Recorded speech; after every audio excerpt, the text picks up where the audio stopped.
So if you've got a Bible with you this morning, we're going to be in Matthew chapter 28. And if this is your very first time in church, awesome, way to go. If that was your New Year's resolution, thanks for following through on that.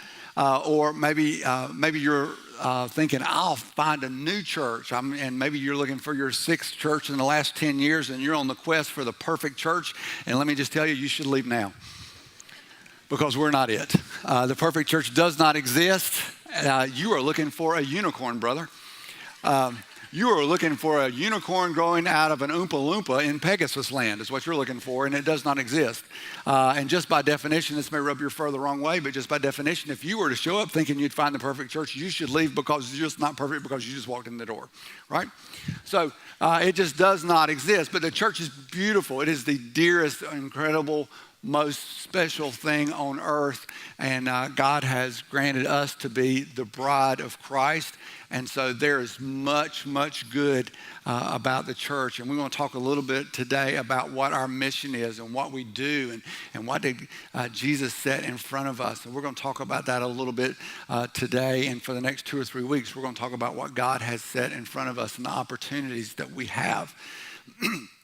And you know, if you look around a little bit, the church is, and us especially, we're a very diverse crowd. We have people who are from right here, and we have people who are from far away from here, and we have people who talk differently. Don't say anything about me.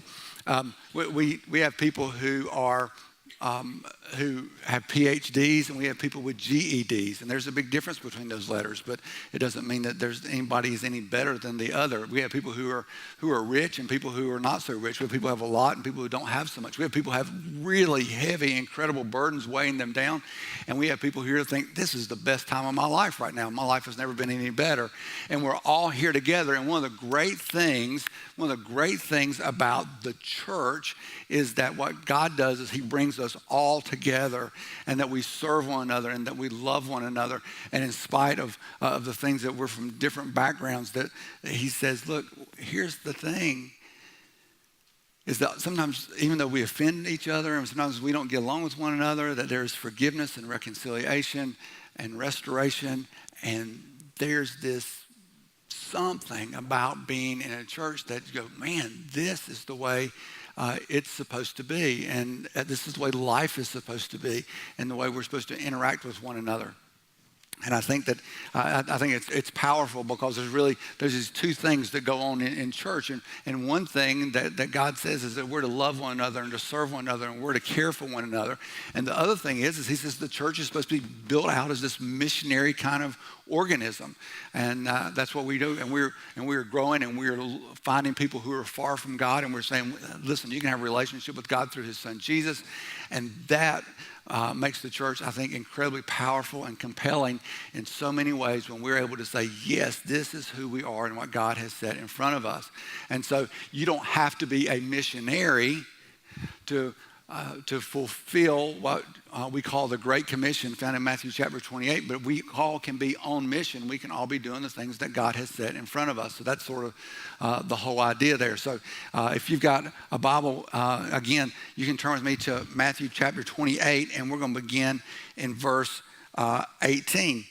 And it says this. It says, and Jesus came and said to them, all authority in heaven and on earth has been given to me. Now, when He says all authority in heaven and on earth, you can just stop right there. I mean, look at me just a second, okay? All end of discussion. There's nothing else to say at that point. I mean, just stop right there and think about that when He says all authority in heaven and earth has been given to me, because here's what's going on, is that means it doesn't matter what He says next. You know, if He says you should sprout wings and fly to the moon, let me tell you something, brother. You should start doing like this and feeling if the wings are coming out your back and get ready to go see the other side of the moon. I mean, that's the way it works.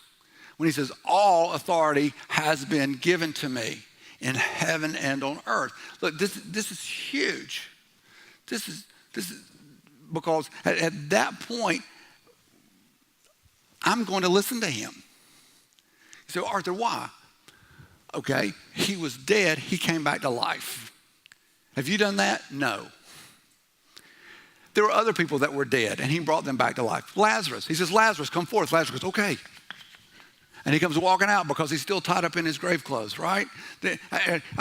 Look, he says, Peter, get out of the boat, walk over here to me on the water. Anybody done that this week? I didn't think so. Okay, not only did you not walk on water, have you commanded someone to walk on the water and enabled them to be able to do that? Anybody? Anyone? Anyone? Anyone? All of a sudden, it's like Ferris Bueller all of a sudden, right? Or how about this? When's the last time the storm was just raging outside your house and you said, okay, that's enough, and it stopped? Anybody do that? Anybody do that 3 weeks ago? We had that big storm here? You should have. It would help all of us out. No? So look, so when he says all authority in heaven and earth has been given to me, look, I'm listening at that point. Okay, and what does he say next? He says, go, therefore, and make disciples of all nations. Now, this word go, you know this. You've heard this before. That's a participle. I mean, we just had an English teacher up here on stage just a few minutes ago. We should all remember that. Participle, ongoing action. So it means as you go. So it's not, hey, let's load up in a 15-passenger van and drive to Mexico and let's go, go be missionaries there. No, it's not what I was talking about. But as you go, as you're doing life, where you are, you should make disciples. That's what we should do. So let's talk about this just for a minute. So how do we do that? Well, a couple things here I have to keep in mind. And I'm going to talk really fast today because I got a long way to go and a short time to get there. And if you're old enough to remember that song by Jerry Reed, you're old. All right, so number one, God uniquely wired you. God uniquely wired you. And see, and here's the deal. See, when Jesus says go, that's your passport. That's your papers. That allows you to travel from one place to another. That's why we're calling this series Passport, because that's what God has done. He says, look, I'm giving you your traveling papers. I'm giving you opportunity. As you go, this is what we do. We're making disciples, right? Psalm 139, for you formed my inward parts. You knitted me together in my mother's womb. Now, my wife and my daughter, they both knit. And when they're knitting, they're sitting here and they got these needles and they're going to it. But the thing is, they're counting. And every now and then they will count the wrong way and they'll have to go back and take a row out and do it again because they miscounted. And so you have to be very exact when you're doing that. So God was very intentional when he knit you together while you were still in your mother's womb. He was very intentional about that. You are the way you are on purpose. God uniquely wired you. He says, I praise you for I am fearfully and wonderfully made. Wonderful are your works. My soul knows it very well. My frame was not hidden from you when I was being made in secret, intricately woven in the depths of the earth. Your eyes saw my unformed substance. In your book were written, every one of them, the days that were formed for me, when as yet there was none of them. So God uniquely wired you, put you together. Now, what does that mean? Well, I think that's talking about your aptitudes. I think it's talking about who you are, that you are the way you are on purpose, okay? I'll use me as an example. I'm a very loud person. I've always been loud. I was out yesterday afternoon. This happens to me 97% of the time I go somewhere with Lori. I said something to her yesterday. I said, Lori. She goes, shh. You're being too loud. I am not being too loud. This is the way I was made. But she has to tell me that all the time. I do not have what you would call an inside voice. I do not understand that. My children will tell me that. They say, Dad, you do not know how to whisper. And I'm like, your whisper, they can hear it in the house next door, Dad. And I'm like, it's okay, but that's the way I've always been that way. Look, when I was a little kid, I was loud. And my dad would say, hold it down, son. I'm like, hold what down? And he's like, you're being too loud. I'm not being loud. But, and here's the thing, is I got in lots of trouble for being loud. Anybody else ever get in trouble for being loud? Look, see, now when you're loud, you know what they tell you? They say, go sit in timeout. I would have loved to have been in timeout. Listen, I would love somebody to say, Arthur, go somewhere and sit and think for a little while. I would have loved that. No, it was pick me up and beat me is what it was, right? See, some of you remember this because the world has changed, right? Because, see, if you were somewhere and you were doing something, being loud somewhere, so it didn't have to be your mom or dad that would pick you up and beat on you. It would be somebody else. They'd say, and nobody said, whose kid is this? Somebody should take care of this kid. They're like, hey, kid, straighten up. And, and sometimes people would stand in line to want to take care of the kid who was a problem. And I'm not talking just about in the Walmart parking lot. I'm talking about at church. I'm talking about everywhere. I mean, that's just the way it was. But that's the way I'm wired. I'm this loud person. I think it's kind of funny that now I'm supposed to be somewhere and be real loud and talk about Jesus. But don't think that I was in 7th grade being loud and say Jesus loves you, because I was not that person. But anyway, that's who I am. That's the way I'm wired. And maybe you've got a kid and you have a kid who just loves playing ball, and he is all about playing ball. And it doesn't matter whether it's lacrosse or basketball, football, baseball, it doesn't matter. He just loves playing ball and just wants that ball to bounce and wants to be with it all the time. Doesn't want to do anything else. And there's some people who are athletically gifted. And that's their thing. They're really, really good at sports, and they just pick something up. They're natural born athletes. That's what we call them. They can pick up any sport, and they can be really good at it. Or maybe on the other side of it, maybe you're not so athletic, but maybe you have this real appreciation for the arts and for music, or and you look at something in a painting and you go, "Do you see that?" And I'd sit there and go, "No." And I said, "Well, what? But didn't it just move you?" I'm like, "Yeah, I want to move to the next picture. Can we go do that?" I don't get that. Some of us are really, really good at math, and some of us, we can't pass 2nd grade math. And that's just the way God wired us, and that's okay, right? And so all of us are sort of different. But God made us that way. And so you don't have to be ashamed of that or be somebody that you're not, because God made you to be that way. You're that way on purpose. And so not only did God uniquely wire you, God also uniquely placed you. Let me show you this, Acts chapter 17. Verse 24, it says, "The God who made the world and everything in it, being Lord of heaven and earth, does not live in temples made by man, nor is he served by human hands as though he needed anything, since he himself gives to all mankind life and breath and everything. And he made from one man every nation of mankind to live on all the face of the earth, having determined allotted periods and the boundaries of their dwelling places." So God says, look, not only did I wire you a certain way, but I also placed you. Look, you are here, living in Noonan, living in LaGrange, living in Sharpsburg, living wherever it is that you live, whatever community that you're in, you're there for a reason. You are working at the place you are working on purpose. It is not so you can find your purpose in work. God placed you there. It is no accident that you're here. It's no accident where you live, where your house is, where your home is. It is no accident. God puts you there. He determines that. Listen, you are his child. He says, look, I have a plan and a purpose for you, and it's going to be fulfilled in you following me and being my disciple.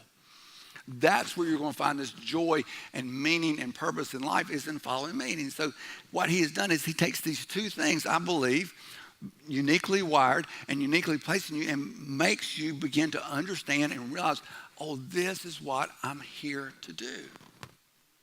And you begin to understand, oh, this is why I'm living life the way that I'm living it. I think that's the way it works. So when you get that and understand that and can hold on to that, then you can begin to make an impact in the lives of people around you. I was a wild child. I didn't do everything that you should never do, but I did a lot of it. I got in a lot of trouble.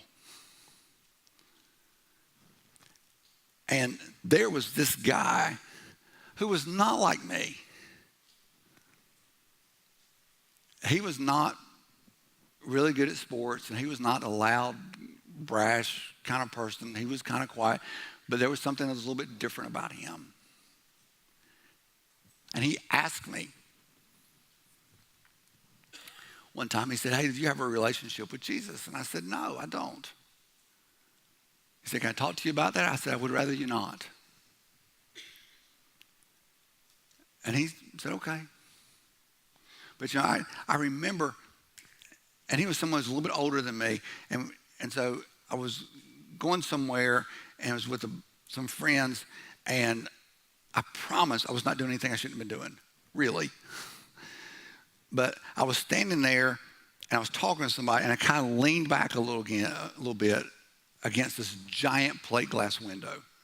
I mean, it was probably, 8 feet by 16 feet. It was huge. I leaned back against it a little bit, and the whole thing shattered. And that guy came walking in the room, and I thought, man, he is going to call the cops on me. and this is going to be bad, and I'm trying to think how much money this is going to cost me, and all those kinds of things. And he just said, "Are you okay?" I said, "Yeah." He didn't even ask me what happened.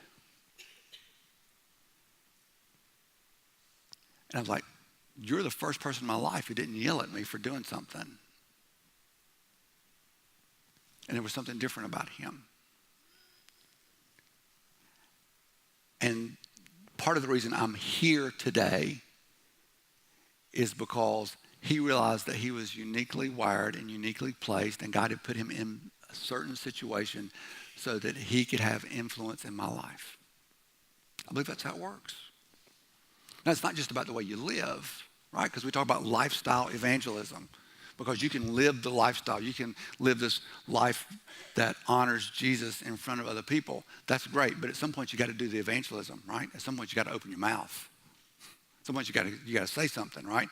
You can't just, you can't just have somebody come walking up to you and go, "Oh, wow, the way you live is incredible. Tell me how to have a relationship with Jesus." That just doesn't happen very often. You're not going to be at a restaurant ordering some food with your spouse, and the server says, "So can I get you something for my drink menu?" And you go, "Well, no, I don't have anything to drink because I believe that that would be dishonoring to the Lord." And somebody comes in and goes, "I need Jesus." That's not going to happen. It's just not. But at some point you got to open your mouth. You got to say, "Hey, look, here's the reason I live the way that I live. Here's why I do what I do." Right? So in Romans chapter 10, it says, "How then will they call on him on whom they have not believed? And how are they to believe in him of whom they have never heard? And how are they to hear without someone preaching? And how are they to preach unless they are sent? As it is written, how beautiful are the feet of those who preach the good news." So at some point, you got to say something. And listen, that's where it gets uncomfortable. When you say, "Okay, here's why I do what I do. Here's the why behind the what." At some point, you got to step out and say that. That's going to make a huge difference in the life of someone. Now,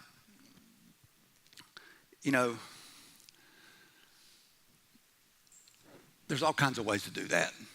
So let me give you 2 or 3 things I think are really good in our particular culture, our particular society, and where we are, okay? Where we live, life is really busy. Life is 1,000 miles an hour. We're go, go, go, go, go, go, go all the time. We come down the street, we hit the door on the garage door opener, the garage door opens, we pull into the garage door goes down, we go inside the house, we get something to eat, we watch some TV, we hang out with the kids a little bit, we go to bed, and then next morning we get up and we get in the garage, open the garage door, pull out, and leave.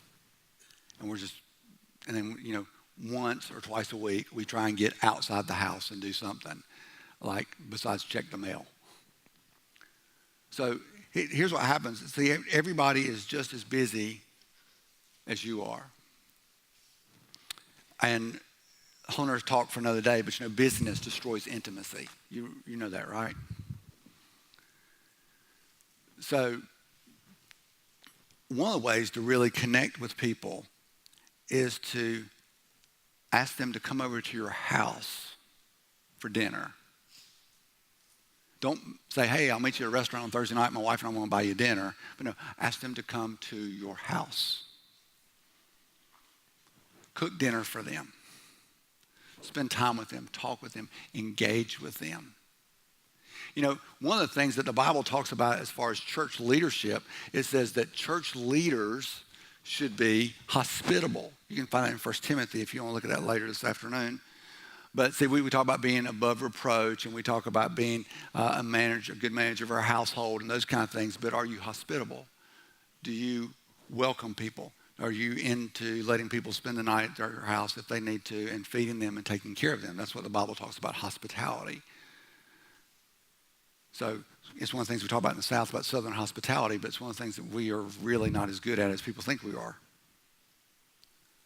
But see, when people come into your home and you can begin to have these conversations with them and they go, oh, you really do love me and care about me. And you don't have to say that to them, but love is spelled T-I-M-E. And they begin to go, oh, you really do care about me. So having someone over to your home for dinner who's far from the Lord, that's an easy way to do that. Here's another thing that you can do. You ask somebody, you say, well, how can I pray for you? And they go, well, I don't believe in God. I was like, I didn't ask you that. How can I pray for you? And see, when you are willing to just sit there and say, well, how can I pray for you? That's great. And then 3 or 4 weeks later, you go back to them, and whether it's at school or work or wherever, you say, well, how's your brother doing? Do you want me to pray for? And they go, oh, well, you really do care. You weren't just asking about it. You were actually doing something.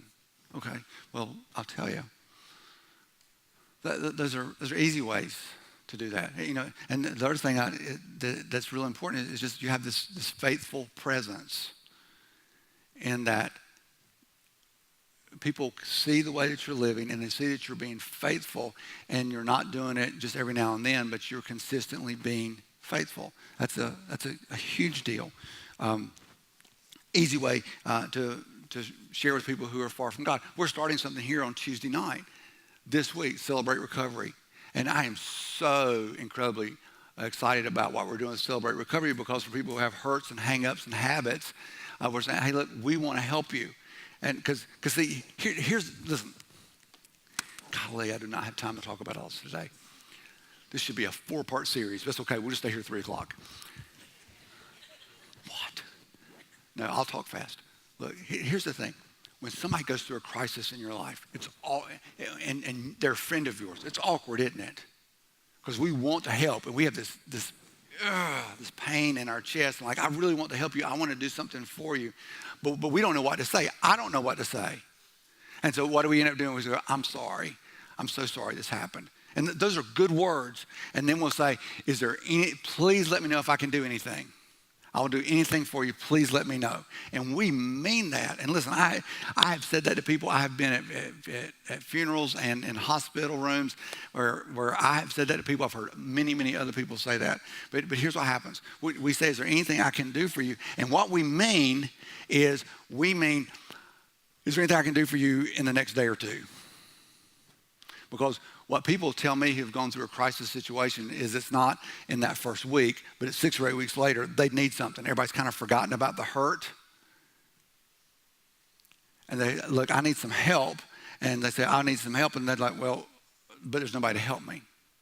And this is why I love that as a church that we're doing Celebrate Recovery, because we're going to come alongside people and we're going to help them long term. That's huge. And so if you don't even know what Celebrate Recovery is, will you be praying for our leaders as they're leading that on Tuesday night? Will you be telling people in our community that that Celebrate Recovery is here? Because we're going to find so many people that are hurting, and because they've been hurt, that has caused them to be far from God. And when we show them the love of Jesus, we're going to see them come into a relationship with Jesus. It's going to be transforming for our community. It's going to be huge that God is allowing us to be a part of something like this. But here's the thing. When you're practicing hospitality, when you're practicing faithful presence, when you're praying for people, see, sometimes we get this thing in our idea, go, man, that guy, he's never going to come into Jesus. He's never. And we see, we're making disciples, not converts. And so but you got to be a Christ follower before you can become a disciple. So it starts with coming to know Jesus. That's where it starts. It's never, let's just do disciples. And it's not, let's just do evangelism. It's both and. It's not either or. We're going to be a reaching church and a teaching church, not one of the two. We're doing both. We're doing evangelism and we're doing discipleship. But listen, there are some, see, but here's the deal. I'm going to tell as many people as I can. And not everybody's going to believe. And that's okay, because God is still working in those circumstances. See, I believe when the Bible says that the arm of the Lord is never too short to save someone. I believe that. I hang on to that. But anyway, let's jump back into this. We got 2 more things to talk about real fast. And Jesus came and said to them, all authority in heaven and on earth has been given to me. Go therefore and make disciples of all nations, baptizing them in the name of the Father and of the Son and of the Holy Spirit. And so just real quickly, Listen, in the South, we kind of look at baptism as a ritual, I think. But baptism is being obedient to the Lord. It's following the commands of Jesus. He said, if you have accepted me as Savior, that you should be baptized. See, and so we have a lot of people that have made decisions for Christ, and who have just kind of pushed off being baptized. I'll do that later because baptism doesn't get you into heaven. You're right. But you also should be obedient and follow the Lord and follow him in baptism. It identifies you as being a follower of Jesus. This is my wedding ring, right? And so when I take this wedding ring off, it doesn't mean that I'm less married. Okay? It's a symbol. It's a symbol of an outward symbol of an inward commitment that I made to Lori. And so when this ring is right here on my finger and I'm with Lori, go, oh, that must be his wife. Sometimes you see guys with the ring right here. That's a whole other story, right? I'll leave that alone. We're doing a marriage series in February. We'll cover that then. What? Right? But anyway, baptism identifies you with Christ. So don't put that off. And he says, baptize in the name of the Father and Son and the Holy Spirit, teaching them to observe all that I have commanded you. So there's this expectation here that Jesus is talking to his disciples and that those disciples are teaching their disciples to be disciples. In other words, the disciples who are making disciples are doing all that he commanded them to do. So I ask you this question real quick. Will you ever get to the point that you have arrived spiritually? No. Thank you for saying that, whoever said it. No, you will not. It's not going to happen. See, if you think you've ever arrived, you will crush yourself under that weight or you'll become incredibly spiritually arrogant because until we get to heaven, our lives are supposed to be marked by confession, repentance, and reconciliation. So here's what happens. Here's what happens. A lot of times we start saying, well, we should just make disciples. And a lot of times the people are saying, we should just make disciples. I find that a lot of times it's people who say that have gotten to a certain point in their life spiritually and they're not growing anymore. Because they're saying, well, everybody should be where I am. But see, you're always growing in your relationship with Jesus. It doesn't stop. It just keeps going and going and going. And see, and here's the thing. I cannot make anyone be a disciple, and neither can you. I can't make anyone come to know Christ, neither can you. But it's God that causes the growth. It's God that calls us out of the darkness into the light. And so what happens is that he is the one who puts this hunger and desire in us for us to be disciples. And we can respond and say, yes, I'm going to do that, or no, I'm not going to do that. But we've got to be careful about it. We've got to be careful because we've got to make sure that we're growing our relationship with the Lord. And see, if we're not growing our relationship with the Lord and we get so concerned with other people who are not growing a relationship with the Lord, something's wrong with that picture. We've got to make sure that we're growing in our relationship with Jesus, that we're growing in as disciples as well, and not say, well, he's not growing, we should do all that. Make sure we're growing too. All right? And there's probably a dozen passages I could take us to this morning, but just one verse from the parable of the sower, and it says from Luke chapter 8, verse 14, as for what fell among the thorns, they are those who hear, but as they go on their way, they are choked by the cares and riches and pleasures of life, and their fruit does not mature. So see, here's what happens. There's some seed that gets thrown into a place, and it doesn't thrive. It doesn't get any deeper, and it shrivels. Now, you've probably seen someone who's a Christ follower who got distracted by the cares and the riches and the pleasures of this world, and they were really growing like this in their relationship with the Lord, and they started growing like this. You've probably seen somebody like that. Let me ask you the question. Have you ever seen that person in the mirror? Last thing, and we're done. It says, behold, I am with you always to the end of the age. So Jesus, look. Behold, I'm going to be with you when you do this, as you're making disciples. You're never by yourself. I was on a plane a few weeks ago. I love being on airplanes because when you talk to people on airplanes, they can't leave. So it's like a preacher's paradise, right? Put your seatbelt on. Right? So there's this guy. I'm on the aisle seat because I got long legs and I want the room. And there's a guy there by the window. And I'm sitting there going, I'm sleepy. I don't want to talk to anybody. And I'm sitting there because my theology is God has placed me in that seat And so I should talk to that person. See, because somebody told me a long time ago, said, because somebody said, I was going to talk to that person, but I didn't feel led. I said, no, that's wrong, because God's already told you to tell everybody. It's when does he tell you don't talk to that person? I'm like, yeah, you're right. So I got to talk to this person, right? And I'm like, God, I don't want to do this. I'm not interested. I got other things. I'm sleepy. I'm not a morning person. And so I said, okay, yes, okay. And I got this question I ask people, I say, so you heading home, you headed to work? That's my question, right? And he says, headed home. I said, great. I said, so what do you do for a living? He says, I'm in IT.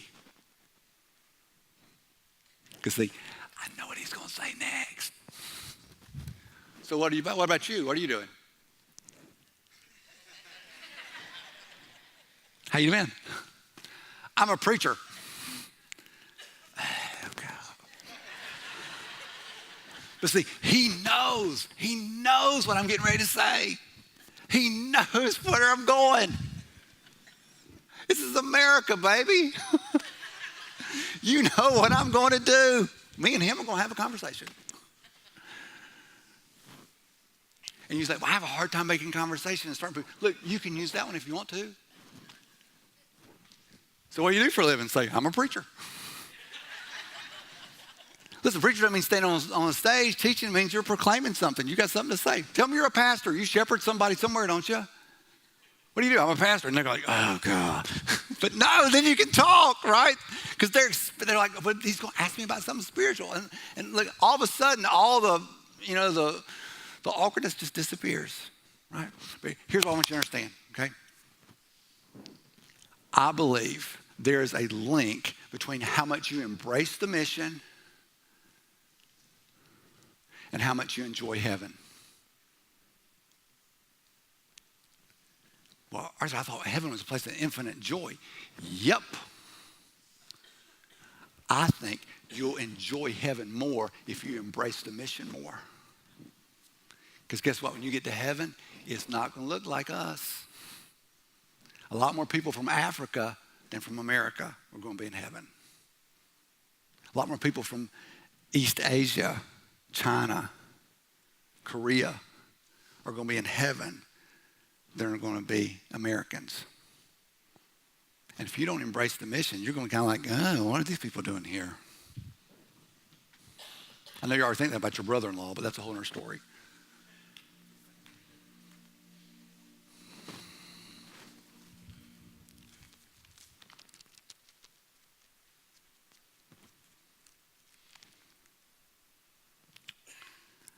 It says, and they sang a new song, saying, worthy are you to take the scroll and to open its seals.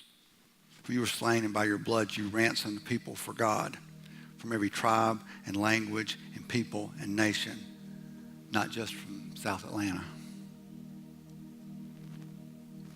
I don't know what this song sounded like or sounds like.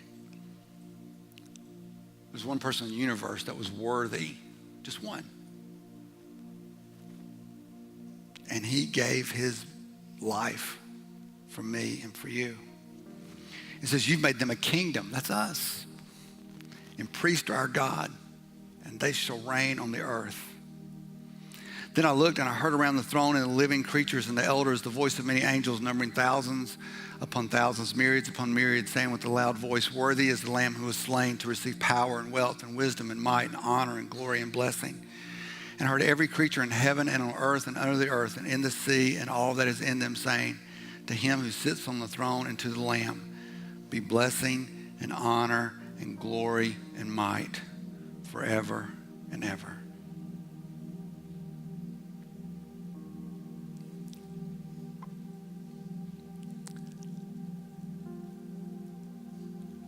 I hope that you'll embrace the mission.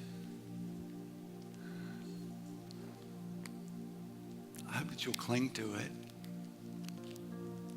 Not because you have to, but because you want to. I hope that you'll go. Not because you have to, but because you get to.